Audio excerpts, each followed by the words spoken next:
used to be LU in my passport, but now the new regulation changed. So I also need to change my surname to LYU. But so you will see both my surname time to time, but it's me. So it's not fake people. Great. So when we talk about the geroprotection, so I think I would like to first introduce what is geroprotection. It is a strategies and intervention that aim to protecting against the aging process and promoting health aging. So basically, it's kind of the prevention approach. And when we talk about the geroprotection, of course, we already know a lot about like a supplement, like a pharmacological intervention, and even some gene or cell therapy could do something like that. But when, as John already mentioned, what would be considered as a good geroprotection, especially in human? We probably need to ask two fundamental questions here. So first of all, why do we age, right? I think that is something for most of our scientists around in this hall, we are always keep asking, what's the biological mechanism of aging? So nowadays, I think we already have a far more better knowledge compared to 20 years ago. We have the hallmarks of aging, first generation, second generation. We also have the pillars of aging, and etc. And we also know that those hallmarks is interconnected. So if we go into this kind of like the hallmarks, you will see that from the very meta-organism level, like the interaction between your body with microbiome, and to the very, small molecular, like the telomeres, epigenetic alternation, etc. And those things, something probably would affect the hallmarks of health. And this is then once we know the second answer, we keep ask the second question from the what can we do? So what can we do? I think there's something actually we can navigate it to. For instance, like intervention of aging in this case. And I think intervention things, actually I would like to take the Max Planck tweet because I think he's very smart and I also would like to read a lot of tweets from him. So basically, he summarized something like when we look into the mice data, so we see there's obviously a lot of different types of intervention from the dietary, drugs, supplements, and also gene therapies. And you can see those, despite these things are kind of like working in mice, we are not very understand the things including the side effect and reproductive. And for instance, if we just talk about rapamycin, which John already mentioned, it is the mTOR C1 inhibitor. It has been shown to slow aging in multiple animal models repeatedly. But the issue is, for those chronic intervention, we also know that, including rapamycin, it often leads to, kind of adverse side effects. For instance, like a small body size, metabolic disorders, and fertility impairment, etc. So this is something like we don't want to have, right? Because as a healthy people, we want to extend our healthy span without any kind of cost. And so that means that we need to find out some new approach. This is the two approach I'm going to show you in the next slide. So yeah. So the first approach which we trying to do is we trying to minimize the treatment of a time frame. For instance, last year I talked about this long-lasting geroprotection from brief rapamycin treatment by persistent increase in intestinal autophagy. So what we found is if we treat the fly with rapamycin constantly from the adult, you get that lifespan extension as we expected. And but when we limit the time frame to treat the flies, we found that if you started the treatment in the early stage, basically around in the young adulthood phase, you also get the similar lifespan extension as a chronic treatment. And this is whole true when we also look into our mice model. So we do the similar thing, and we look at we just comparison and also look at the gut health. We see that the rapamycin, there's a memory of rapamycin. So which brief treatment increase the Man2B and activate autophagy and panic cell. And somehow we are now trying to see whether there's also can do something in the late life in mice. But of course, this is something, as I mentioned, I already talked about briefly last year. So when I interact with the organizer, they said, if you just talk about those things again, I'm not going to pay you the ticket. So that's the reason I have to prepare something else, right? And that's why I'm going to tell you another story about, is it any other ways to surpass the negative effect using rapamycin or mTOR inhibitor? So then we go back to look into the hallmark of aging. So as I mentioned before, those hallmarks, even though it look like, I would say, the pizza, and they are actually connected.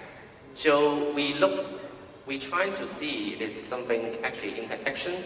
And at the end of the day, we found there's something very interesting, is the rapamycin can actually change the way of our DNA is stored. So what we did is we used rapamycin to treat our fly model, and then just do kind of like protein screening, and then we found that the rapamycin can increase the histone protein level and alter chromatin organization in gut. So as you can see, I hope you can see so, is from the figure A. So if the normal gut cell, the enterocyte basically is huge, just like a ball. But if you treat the rapamycin, you will see that the cell, the nucleus, it become like I would call the donut-like look. And it's very fascinating because you also see that even you only specifically increase the intestinal histone protein level, you will also alter the chromatin organization in the gut enterocyte to a similar level as the rapamycin does. And what we did next, and we actually do a kind of like a RNA-seq and also the other way to find out. And we finally find out the intestinal histone, overexpressed histone H3 and H4, can mediate autophagy in related gene expression while epigenetic regulation to a similar level as rapamycin does. And those things can also improve the gut health, but also extend the lifespan to the same level as rapamycin does. But the cool thing of this intervention, despite that it's not a pharmacological intervention, it can increase intestinal, it will not damper the fecundity too much compared to the rapamycin does. So I would like to just show you here, for the figure A, when we use a rapamycin treatment to get the lifespan extension, for instance, like a 200 millimolar rapamycin, you see that you will inhibit your fecundity, you also change your ovary size dramatically. So basically, you're not going to, have your baby in flies at least. But when you do the similar manipulation, just increase the intestinal histone H3 and H4, which you got the similar lifespan extension and gut health, you'll not have that strong, negative effect on the progeria of the promotion, which actually is good. Something means that you have less side effect in terms of fecundity. But however, when we talk about this, as you already showed, this new intervention seems can only benefit half of the population. And that's why it's actually sex matters. So that would lead into another paper we just published a couple months ago. So we found that the sexual identity of the gut enterocyte actually regulate autophagy to determine intestinal health, lifespan, and response to rapamycin. The reason for that is when we look into the figure A, or the histone level, we found that the male originally had a higher basal histone level compared to the female. So that means when you treat the rapamycin, the female will boost their histone protein level, but the male, because they already reached the plateau, they are not going higher, and same as the autophagy level or activity. And so we try to think about that if it any way that we can also benefit the males.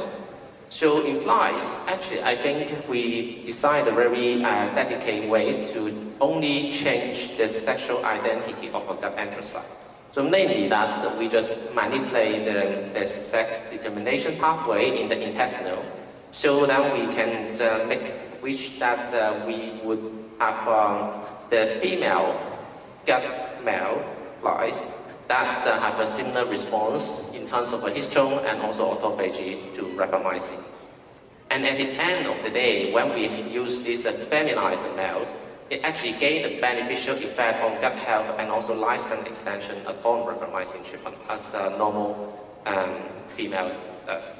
So that's actually very good because that means if we can combine different approach to intervene, we can not only benefit half of the population, actually we can benefit the whole population by our precision kind of intervention. So here actually is a working model, I would try to tell you, is that we have rapamycin here in the female. We just, the rapamycin is normally go through the S6 kinase autophage, but in intestine, we saw that there's also have a special signal pathway that increase the histone and then activate the blue cheese and at the end of the day, activate the autophagy and extend the longevity. And in male, for any reason, the sex determination pathway actually is stopped, or let's say not stopped, is stop the rapamycin getting influence to the intestinal histone level and so on. So that means they are not going to happen.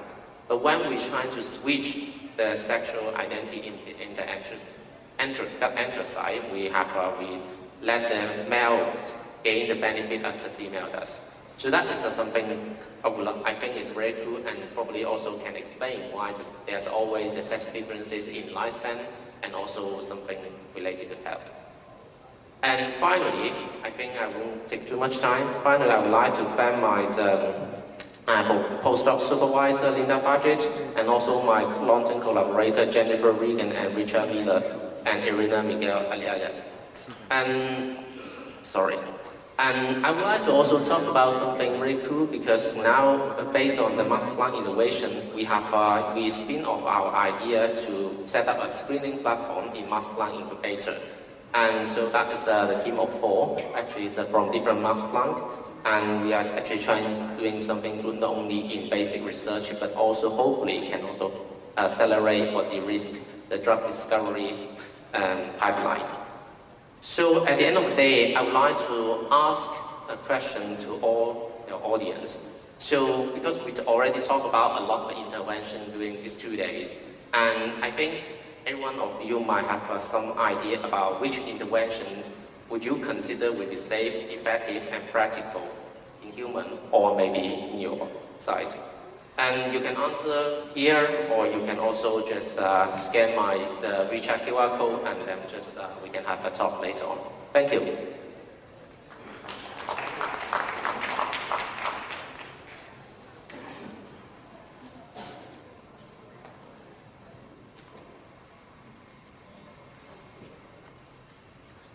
Dear Doctor, thanks for your speech, and also I'm your big fan, and I read a lot of your papers. And so I have a question. Did you try to combine the repart with other methods to fit to do a lot of different measures to control the aging?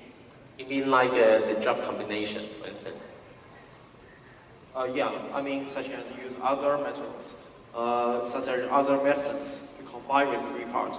Okay, that is, of course, is a very good question. I mean, I think not only us, but also many labs are doing kind of like this drug combination or combine the dietary with drug, for instance. So for us, we actually have a project not headed by me, but someone else. We combined rapamycin, trimethylamine, and also lithium. We see there's actually can triple the lifespan extension in flies. And we also have some preliminary data that we also see that the combination of rapamycin and trimethylamine can also do something good in mice. So, but as you mentioned, if we try to combine this drug with other treatment, we haven't tested that. I think it's actually a very good idea because I think, especially nowadays, we know that the heterogeneity, the nature of heterogeneity of aging. So maybe this drug you need to combine with other treatment to more fit to your needs, as I showed here. So yeah, and that will be something I would like to pursue in the future. Thank you. Okay, thank you. Hello, I want to ask a question. I want to know why the Chinese medicine, such as acupuncture, what that will influence on us or yeah. Okay, so I think that's very good. First of all, I'm from, so my parents they are big fan of Chinese medicine. So I also use a lot of Chinese traditional medicine through the travel. So that's something I would say yes, it should do something. And when you look into the paper, you also see that there are some Chinese medicine or Eastern Asian medicine this compound might also be useful as a natural compound to extend health and also even some lifespan in animal models.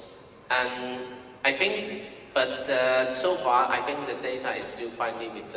What exactly Chinese traditional medicine can do in the health, and it's due to several different reasons, right? Because the complexity of most of the Chinese medicine is not like a single compound, but most of the time it's a kind of a combination. So I think that's something good to answer. Maybe in the future, if we can actually combine, like for instance, like AI or the other, way to navigate this to answer this question, that would be great. Thank you. 刘老师这边有位嘉宾想。Thank you, Dr. Li, your excellent lecture. So I mentioned your topic for a little time in the TimePie. So I'm very interested in your research. Can you show us your WeChat? Maybe we can talk about from the WeChat. Okay? I don't know whether that's not, you need to ask if they can show. Because you just show, because I cannot follow them. Because we just talk about the intestinal in the TimePie, about the neutral, maybe the organizer, female. I don't know, maybe the organizer can show 2 seconds. Okay, thank you. Thank you very much. Thank you. But you can also approach me after during the tea time. Thank you.